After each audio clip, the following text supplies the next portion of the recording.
I'll just share some of the excited. So we've had kids club as well today, and obviously I said, you know, when one youngster says church is pretty fun, I'm ecstatic. But we've played some silly games. They don't work so well in the day like glow sticks, do they? It's just very sad, because I didn't get to do this because we were too busy doing other fun things about lightsabers and glow sticks. And unfortunately, I didn't have enough to play lightsaber games. But the point was making the point, this lightsaber is a light, a cross. And the light of God shines from his cross, from the cross that Jesus died on. So we were having great fun talking about the light of the world, and that thinking about Halloween coming up, which we don't like, so we want alternative ideas. So we've had fun with pumpkins. There's our Dalek pumpkin at the front, which is quite fun. Doesn't look so good in the daylight though, but it will look great. And then our world pumpkin, which we're going to use in a little while, because I've decided to save that for you lot, and not just for the kids, which should be very exciting. And then we talked about being a Christian is a bit like being a pumpkin. So now you're all envisioning yourselves as pumpkins, aren't you? Please don't. But let's go with it. God picks each and every one of us from a patch and brings you in. One of the kids was talking about went pumpkin collecting and realised how expensive the pumpkins were, picking it up from the pumpkin patch rather than just going to Tesco's. So I like that idea because that shows how expensive and unique we are. See, I'm getting my sermon from the kids today. Then he washes all the dirt off us all, cleans us all up. But what we also noticed, a couple of the youngsters, Noah mentioned, he said, but look, that's not off, there's a dent there, it's not perfect. I went, funnily enough, are any of us perfect? I did have one of them possibly go, no, but we're not. We are like pumpkins. And then you see, he opens us up and scoops out all the yucky stuff. He removes the seeds of doubt, hate and greed. So we've had fun, and I will clear it up, I promise you. We had fun scooping out the seeds of our pumpkin earlier, and it went everywhere, including the face of one of the youngsters and the face of one of the mums. We were able to wipe it off and start afresh. Then he carves you a new smiling face. Now I will honestly say I didn't carve because that's just hard work, but we talked about it. And then he puts his light inside us to shine for all the world to see, which is why we have glow sticks and lights inside our pumpkin. Each of those glow sticks represents one of the children and their families from Kids Club. We might add some more today, who knows? But we've had fun shining from the inside out. Come-up was a bit of a free-for-all because we came to the end of our sessions last week on our ordinary people. But as I sat and thought about this, I went, actually no, this still links in with our talks on ordinary people.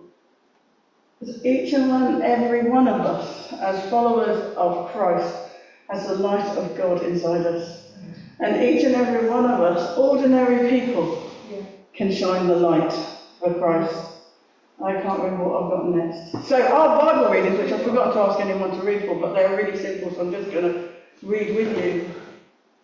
That I started to think through this. Can you say them out loud? No, I was just going to say this one. Yeah. Psalm 27, Let's own this one. verse 1. Let's all say it together. The Lord is my light and my salvation. Whom shall I fear? The Lord is the strength of my life. Of whom shall I be afraid? And then my second reading was this. We are the light of the world. A city on a hill cannot be hidden. Neither do people light a lamp and put it under a bowl. Instead, they put it on its stand, and it gives light to everyone in the house. In the same way, let your light shine before men, that they may see your good deeds and praise your Father in heaven. Amen. Amen. So rather than a sermon, it's just a few thoughts and reflections, but it probably turned into a sermon because that's what happens as I start thinking and reflecting. You probably realise I tend to like to put down what I do each week and link it to what I'm thinking because I see God at work. And I have struggled this week to see where God is at work and linking my service together until midnight on Friday night. And I went, hooray!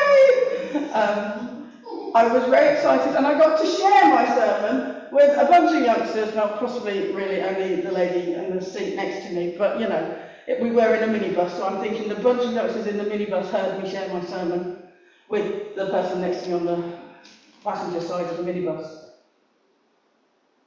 And then I kind of added bits to it.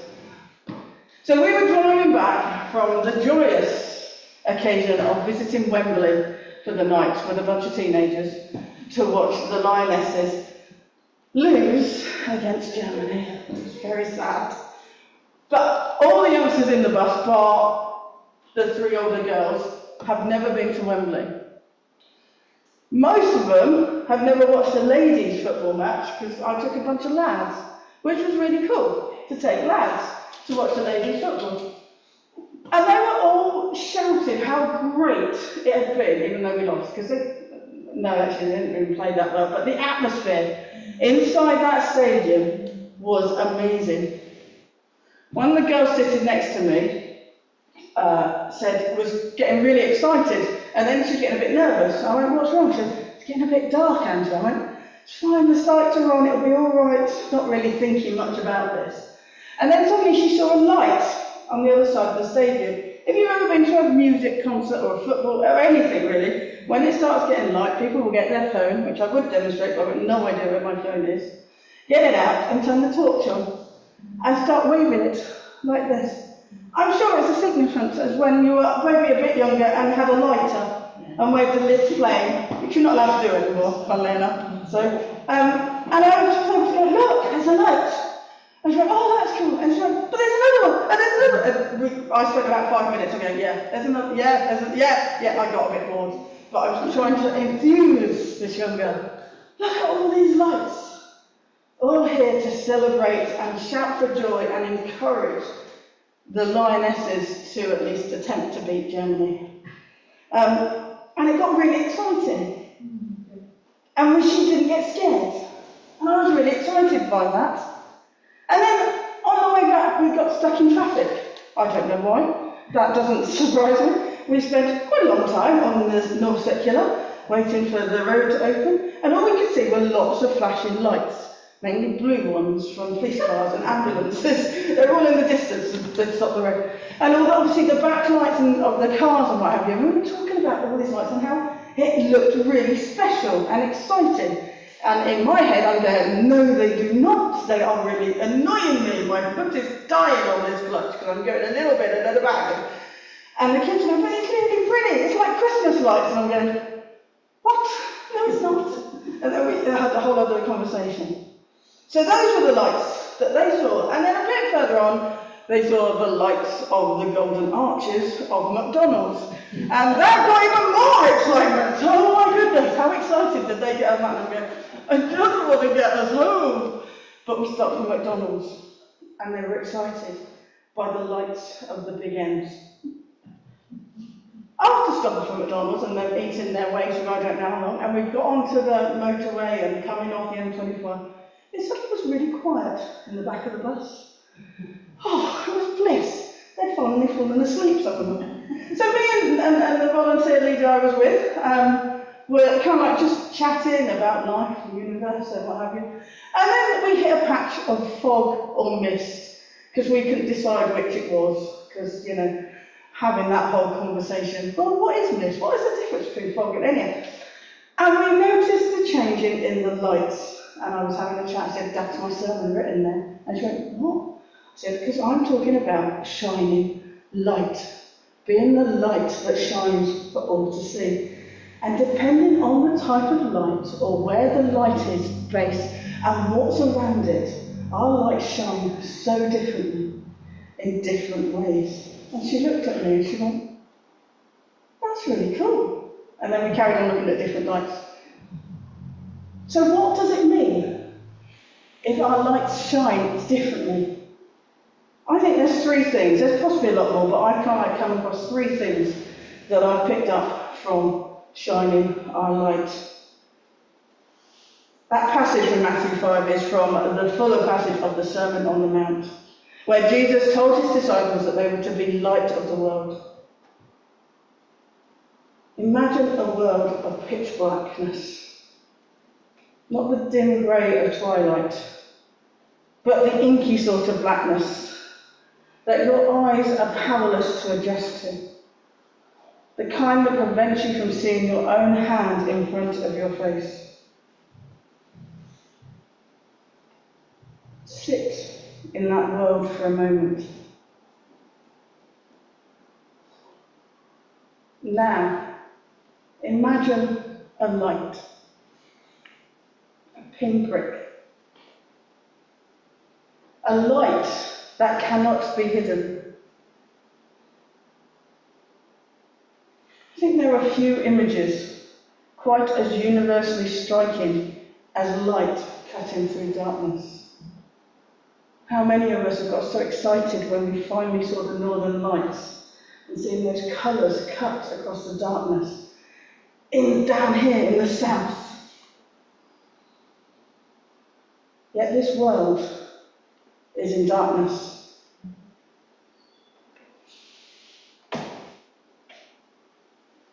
And God wants us to be one of those pinprick lights that pushes it back.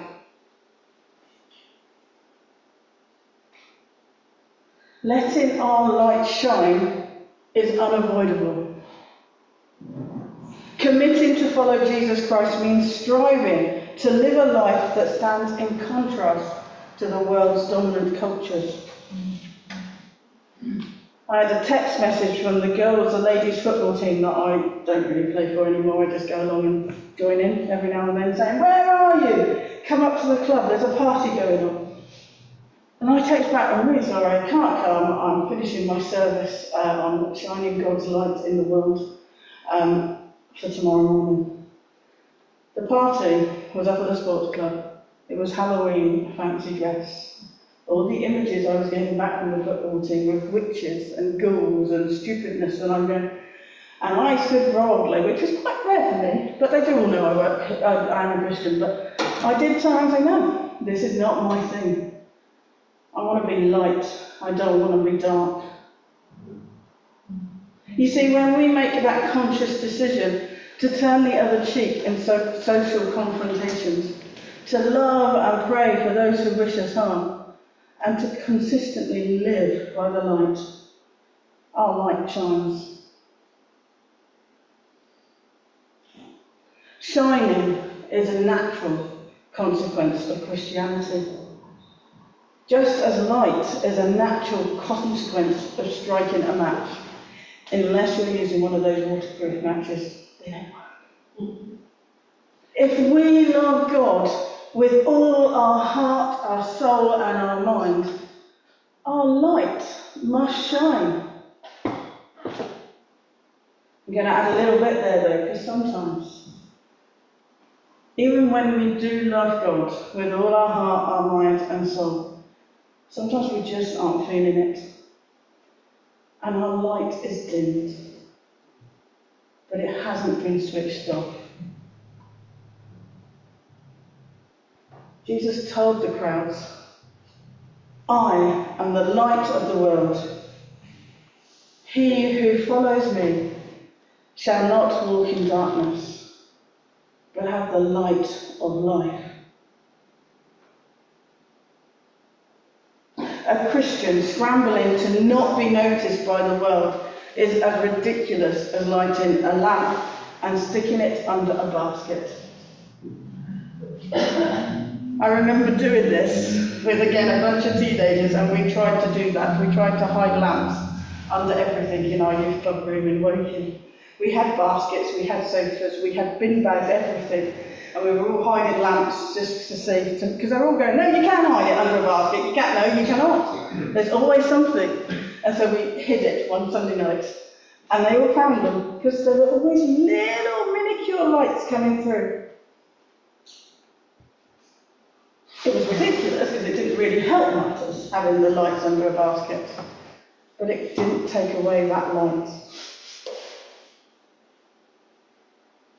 So as Christians, why not shine? Why stay in the darkness? Do you know, we often stay in the darkness because of fear. But I'm going to go back to that one.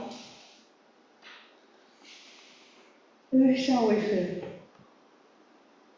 It's scary to stand out and shine as bright as you can. But we get afraid. But holding on to the truth, the Lord is the strength of my life, of whom shall I be afraid? Helps us shine that little bit brighter.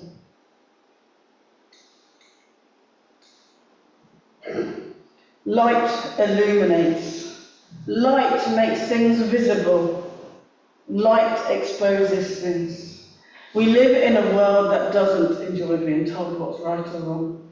So when we adopt God's moral code, when we mould our lives around it, let it govern the things we choose to do and the things we refuse to do. I refuse to do Halloween parties with witches and ghouls and what have you in youth club. Every youngster I know wants me to do one. I refuse. Partly because they're scary, but mostly because it's not true. It is darkness. And Southwell's Youth Project is a Christian charity, and we stand by that truth. Some of the kids get really angry and nasty with me. Even parents have said, well, it's just a bit of fun, I don't care. It's not the fun I want in Southwell's Youth Project. You go off to Southwell Sports Club and do it, or whatever. We live in the truth of light.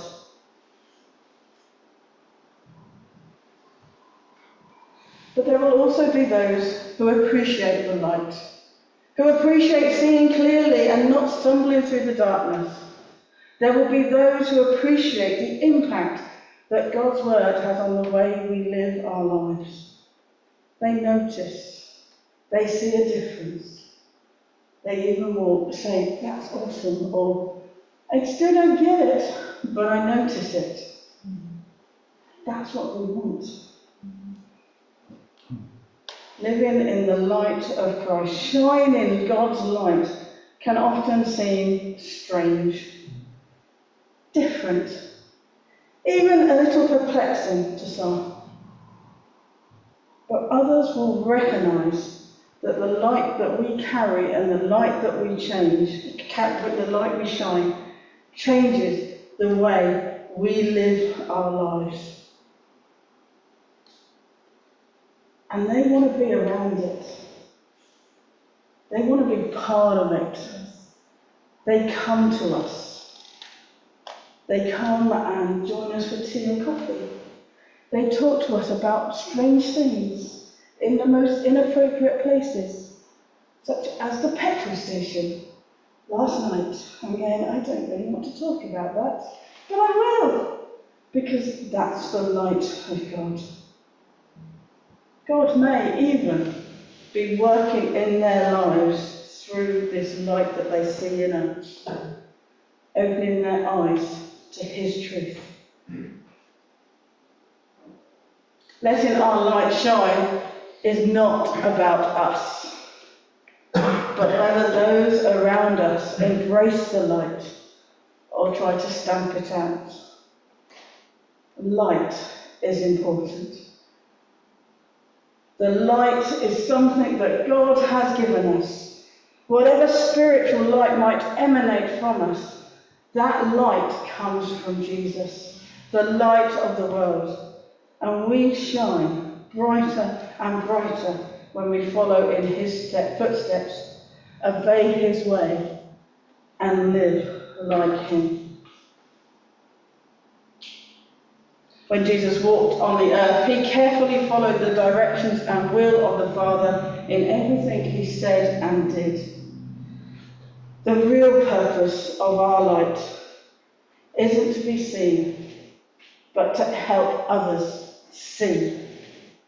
The real purpose of our light shining before men is so that they may see our good works and glorify our Father in heaven. It's not about us, it's about him.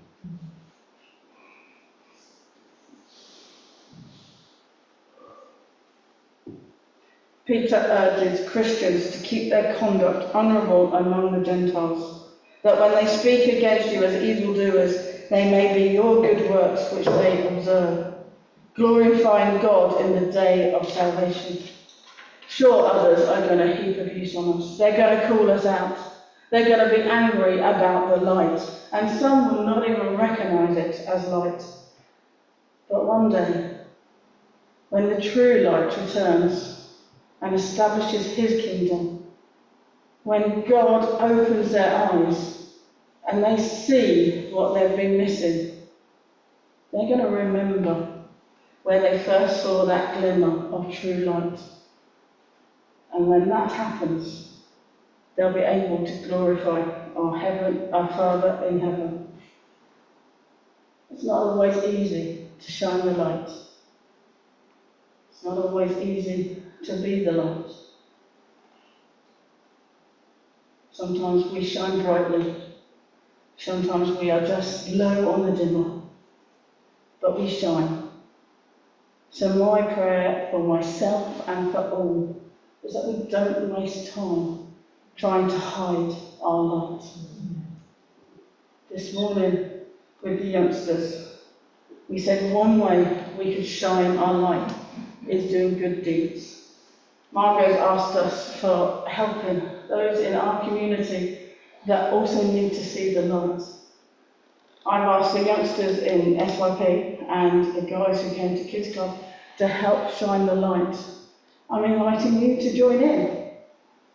Because right now we are going to go and have a time to think, ponder, reflect, talk to one another, pray with one another. And there are a few things that I've left out. They're in a complete hickety-pickety mess, but we'll work that one out. I've left out the boxes of Smarties. And they're even full boxes of Smarties, very exciting. Because they're treats of Smarties. And the things I've told the youngsters to do is to make it into a candle so they can be reminded to shine their light. And there's some things to decorate it. And then once they've eaten the treat that's inside, they're going to fill the box of Smarties with hopefully 20p or £1 coins. But 1p and 5p will do as well, whichever. Unfortunately, 2p's don't fit, I don't think, or 10p's. But you have to try. And then they're going to bring that full box, they're going to shine that light and bring it back to us, and hopefully that's money raised for Southport Youth Project. But any charity will suffice, or She Matters, or Connect, whatever. Shine your light. One small deed, one small thing that you can do. How far are you going? I was only going to my world. Yeah. Not my world, obviously, the world. Is that a football thing? It's actually a white pumpkin. How exciting. Oh look, that works. I'm not going to go like that. So, I was thinking about this and about our prayers and about our world and about shining the light, and that sometimes it's just so much darkness in the world. And I was thinking how to make that a bit more exciting for children, and then I went, but it's also not children, it's for all of us. So I thought this way. So I've drawn the world on a pumpkin, and I have some special paint here. And I'm going to invite you to say some of the things that we want to pray for our world to see light for. And then I'm hoping this works. But it might not, but we'll give it a go. So things that we might like to see, pray for in our world. Neighbours. This, I would say I'll let you choose the colour paint, but I'm just picking up which bottle I get in there. So neighbours, that's really a big lot of block. Anything else? Marriages. Hang on, let me just do that. I love messiness. Not. Marriages. Family who don't know Jesus. Okay. Come on, come out. Who are oppressed. Okay. people who don't know Jesus, families that don't know Jesus. Our work, Hang on, I've forgotten what was just been said? Oppression, thank you.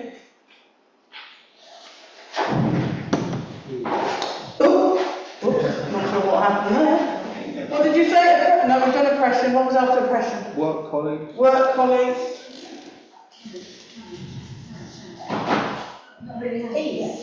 Peace. Peace. The homeless. The homeless. I'm loving how you're telling people to shout out back, Kath. Yep, you shouted it out. Great. Anything else? If this doesn't work, you know I'm going to cry, don't you? The lonely. The lonely. People in power.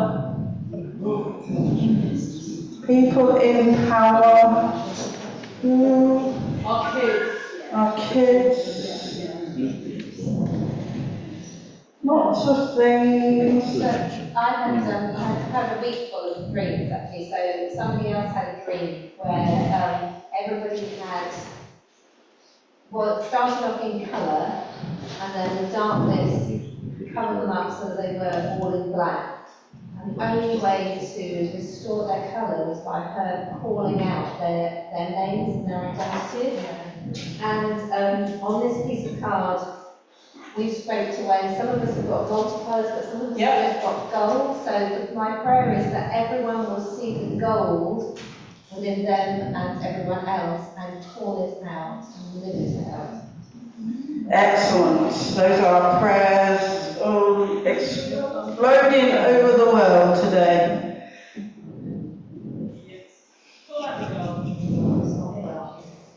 Oh, Yes. Ourselves. ourselves, thank you. This is such a work of art. It would be worth loads of money if I was to auction it off.